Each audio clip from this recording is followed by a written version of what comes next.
Right breaking చూస్తున్నాం. రేపటి నుంచి ఏపీ అసెంబ్లీ సమావేశాలు ప్రారంభం కాబోతున్నాయి. మొదటి రోజు సమావేశం తర్వాత బీఏసీ సమావేశం జరగనుంది.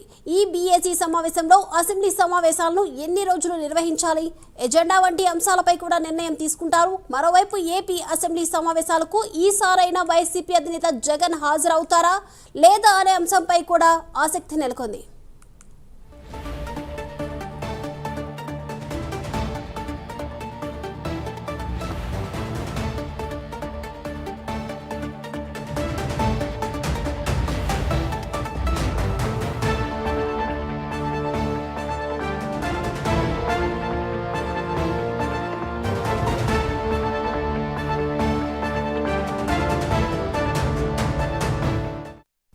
రైట్ బ్రేకింగ్ చూస్తున్నాం. రేపటి నుంచి ఏపీ అసెంబ్లీ సమావేశాలు ప్రారంభం కాబోతున్నాయి. అయితే సభ మాత్రం రేపు ఉదయం 9 గంటలకు ప్రారంభం కాబోతున్నట్లు తెలుస్తుంది. ఓవరాల్ అప్డేట్స్ అందించడానికి మా ప్రతినిధి రాజ్ కుమార్ సిద్ధంగా ఉన్నారు. రాజ్ కుమార్, ఇప్పటి వరకు కూడా అసెంబ్లీ సమావేశాలకి ఒక్కరోజు కూడా జగన్ హాజరు కాలేదు. ఈసారైనా జగన్ హాజరవుతారా లేదా అనేది కూడా ఒక ప్రశ్నగా మిగిలింది.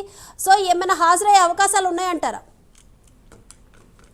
అంటే ముఖ్యంగా దీపిక, రేపటి నుంచి కూడా ఆంధ్రప్రదేశ్ శాసనసభ మరియు శాసన మండలి సమావేశాలు రేపటి నుంచి కూడా కొనసాగనున్నాయి. అంటే రేపు 18వ తారీఖు ఉదయం 10 నుంచి కూడా ఈ సమావేశాలు జరగనున్నాయి. కాబట్టి ఏదైతే దీనిపైన సర్వత్రా కూడా ఉత్కంఠ నెలకొంది. ఎందుకంటే సమావేశాల వైపు కాకుండా రేపు వైఎస్ఆర్ కాంగ్రెస్ పార్టీకి సంబంధించినటువంటి ఎమ్మెల్యేలు మరి ఎమ్మెల్సీలు రేపు హాజరవుతారా లేదా అనేటువంటి దానిపైన, అంటే మాజీ సీఎం జగన్ కూడా రేపు హాజరవుతారా లేదా అనేటువంటి దానిపైన కూడా కొంత ఉత్కంఠ నెలకొంది. అయితే ఇక్కడ ఉన్నటువంటి నేపథ్యంలో రేపు మాజీ సీఎం జగన్ అధ్యక్షతన YSR Congress party legislative party meeting కూడా రేపు ఆ పార్టీ నిర్ణయించినట్టు కూడా తెలుస్తుంది. మరి ముఖ్యంగా ఎమ్మెల్యేలు ఎమ్మెల్సీతో రేపు జగన్ భేటీ కాబోతా ఉన్నారు.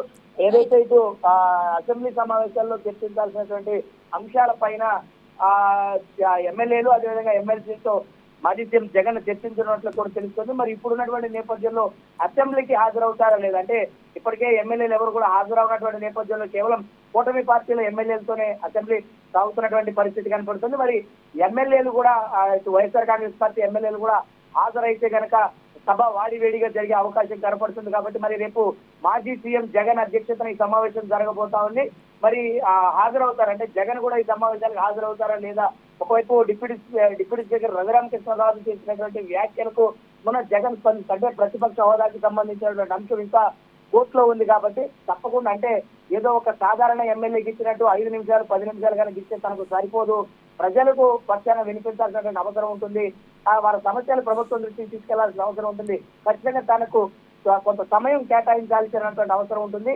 కాబట్టి ఆ సమయం కనుక తనకి ఇస్తే అసెంబ్లీకి రావడానికి ఎలాంటి ఇబ్బంది తనకు లేదని జగన్ కూడా స్పష్టం చేశారు. మరి రేపు ఈ ఎల్సీ సమావేశం జరగబోతుంది కాబట్టి రేపు జగన్ అసెంబ్లీకి హాజరవుతారా లేదా అనేటువంటి దానిపైన కూడా ఉత్కంఠ కొనసాగుతూనే ఉంది. Thank you Raj Kumar.